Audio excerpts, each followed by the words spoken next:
तो हे दोस्तों, कैसे हैं आप सभी लोग। बहुत बहुत स्वागत है आपका मेरे चैनल में। तो यार, इस वीडियो के लिए मेरी तबीयत थोड़ी ठीक नहीं है रिकॉर्ड करते वक्त, तो आपको आवाज़ थोड़ी ऊपर नीचे लग सकती है। तो प्लीज़ इस वीडियो के लिए मैनेज कर लेना। अगली वीडियो से मैं वापस अपनी नॉर्मल में आ जाऊँगा। तो भाई, आप सभी को पता लग गया होगा कि दृश्यम 2 का हिंदी रीमेक जो है वो फाइनली थिएटर्स में रिलीज़ हो चुका है। और ये देख के बहुत खुशी हो रही है कि भाई ऑडियंस को ये रीमेक जो है बहुत ज़्यादा पसंद आया है। और ये पिक्चर जो है जी तोड़ के पैसा कमा रही है बॉक्स ऑफिस पर। और ये काफ़ी अच्छा लग रहा है देखकर, क्योंकि बॉक्स ऑफिस के जो है बॉलीवुड में जो है हाल जो है काफ़ी टाइम से ख़राब चल रहे थे। तो अब हम बात करने वाले हैं इस वीडियो में इस मूवी की एंडिंग के बारे में। और अगर आपने अभी तक इस मूवी को नहीं देखा है तो पहले इस मूवी को देख लीजिए। बहुत तगड़ी मूवी है, मस्ट वॉच मूवी है। और सस्पेंस इसका तगड़ा है ना इस मूवी का, जो आपको हिला के रख देगा। तो भाई, अब इस मूवी की एंडिंग के बारे में हम बात करेंगे थोड़ी सी, और दृश्यम 3 के बारे में भी थोड़ी सी हम बात करेंगे। तो दोस्तों, अगर आपने मूवी देखी है तो आपको समझ में आएगा कि एंडिंग में जो है विजय सरगावकर की फैमिली को इन्वेस्टिगेशन रूम में बुलाकर पिटवा कर वो ज़बरदस्ती जो है पुलिस विजय से कन्फेशन निकलवा लेती है।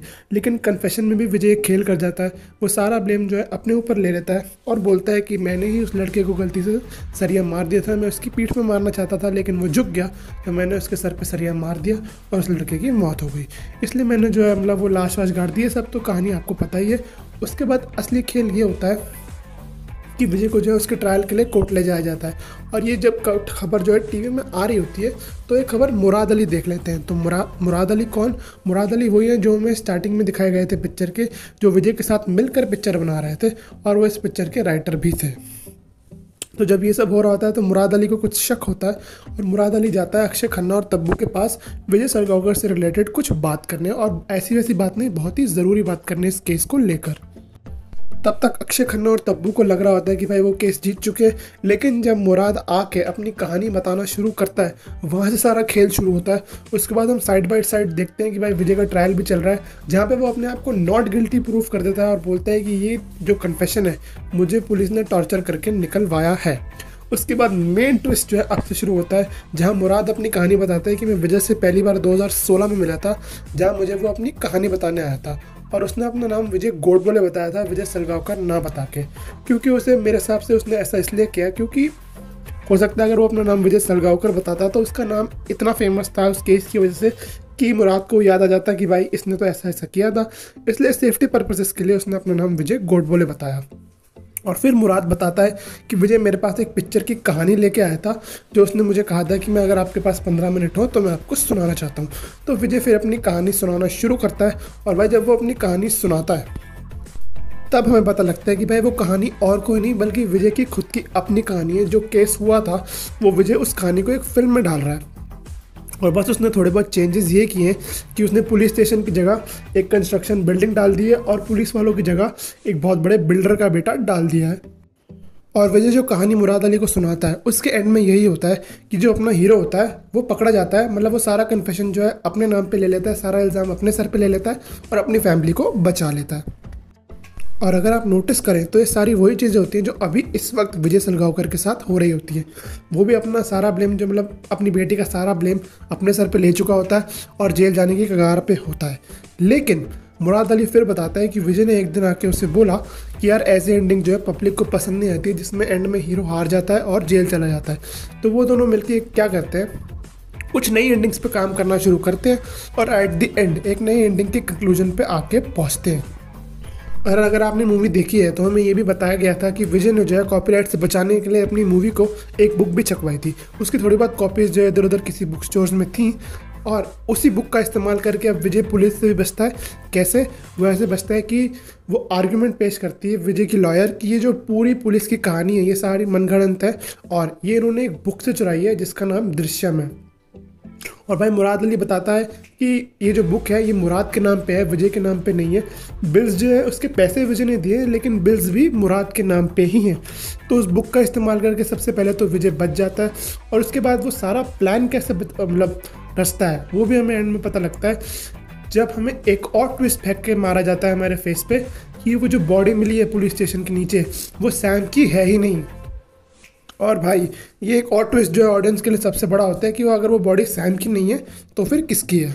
और भाई, इस क्वेश्चन का आंसर उस नई एंडिंग में छुपा होता है जो मुराद और विजय मिलकर डिसाइड करते हैं।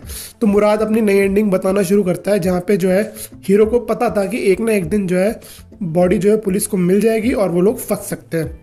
तो हीरो जो है थोड़े टाइम के बाद से ही प्लानिंग करना शुरू कर देता है। वो पेपर में एक ऐसी बॉडी की तलाश करना शुरू करता है जिसकी उम्र 15 से 20 साल हो और जिसकी मौत जो है सर पे कुछ लगने की वजह से हुई हो। और बहुत टाइम ढूंढने के बाद उसको एक ऐसी क्रिश्चियन बॉडी जो है मिल भी जाती है। तो हीरो एक प्लान बनाता है। वो जो उस ग्रेवयार्ड का केयर टेकर होता है उससे दोस्ती करता है, उसकी मजबूरियाँ जानना शुरू करता है और उसको पैसे देता है, उसकी देखभाल करना शुरू करता है और उसको अपना खास आदमी बना लेता है। उसके बाद जब कुछ टाइम बीत जाता है तो ये पता लगाता है कि एक बॉडी को जो है कंकाल बनने में कितना टाइम लगता है। और जब वो बॉडी कंकाल बन जाती है तो वो उसको अपनी मजबूरियाँ बताता है और उसको मना लेता है वो स्केलेटन जो है वहाँ पे एक्सचेंज करने के लिए। तो जिस 15 से 20 साल के बच्चे की बॉडी को गाड़ा गया था, वो जो ग्रेवयार्ड का केयरटेकर होता है वो विजय को वो बॉडी ला के दे देता है। और विजय के पास अब एक 15 से 20 साल के बच्चे की बॉडी आ चुकी होती है, यानी कि स्केलेटन आ चुका होता है। उसके बाद विजय अपने प्लान का जो है सेकंड पार्ट एग्जीक्यूट करना शुरू करता है, जहाँ वो फॉरेंसिक्स डिपार्टमेंट में जाके वहाँ के सिक्योरिटी गार्ड से दोस्ती करना शुरू करता है। और ये सिक्योरिटी गार्ड और कोई नहीं बल्कि वही होते हैं जिसके साथ हमें विजय के दारू पीने वाले सीन्स दिखाए गए होते हैं, जो विजय की पिक्चर में एक्टिंग का भी रोल मांग रहा होता है। तो विजय जो है धीरे धीरे उससे दोस्ती करना शुरू करता है, उसकी जो है ज़रूरतें और एक्सेट्रा बाकी चीज़ें जानना शुरू करता है। और विजय को पता लगता है कि उस बंदे को जो है एक्टिंग करने का बहुत शौक है और वो एक्टिंग करने में बहुत ज़्यादा इंटरेस्टेड है। तो विजय उसे लालच देते हैं कि वो उसे अपनी पिक्चर में रोल देगा और उसकी वजह से जो है विजय उसके बहुत करीब आ जाता है। और फिर एक दिन विजय जो है उसके ऑफिस में आता है, उसके ऑफिस की सारी छानबीन मतलब दारू पीने के बहाने उसके ऑफिस में आता है। ये भी पता रखता है, मतलब ये भी पता कर लेता है कि उसके ऑफिस में कोई सीसीटीवी कैमरा वगैरह नहीं है। और एक दिन जब वो दोनों पी के बहुत टुन होते हैं, विजय तो पीने की एक्टिंग करता है लेकिन वो जो सिक्योरिटी गार्ड होता है वो सच में बहुत टुन होता है पी के। तो विजय क्या करता है, जहाँ पे सैम की बॉडी रखी होती है वहाँ से वो डब्बा उठा लेता है और वहाँ पे उसी 15 से 20 साल की बॉडी के डब्बे जो है उसको रख आता है जो उसने चर्च से मिली थी। और फिर हमें एक और सीन दिखाए जाते हैं जहाँ पे विजय सैम की बॉडी को किसी मतलब अनजान सी जगह पे लेके जाता है, कोई खुली सी जगह होती है और एक एसिड का डब्बा खरीदता है शायद वो, और जो सैम का स्केलेटन होता है उस पर एसिड डाल देता है और शायद उसके स्केलेटन की सारी हड्डियों को गला देता है। यही सीन दिखाया जाता है हमें। और इस वजह से विजय एक मास्टर प्लान दोबारा बनाता है और पुलिस को फिर धोखा दे देता है और फिर से बच जाता है। और भाई यही सब हमें एंडिंग में दिखाया जाता है पिक्चर की। और एक और थोड़ी एक हमें सीक्रेसी पता लगती है कि सौरभ शुक्ला जो है बताते हैं तब्बू और अक्षय खन्ना को कि ये कहानी अभी ख़त्म नहीं हुई है और आखिरी पन्ना बाकी है। और इसका मतलब ये है कि दृश्यम 3 भी ऑफकोर्स बन रही है।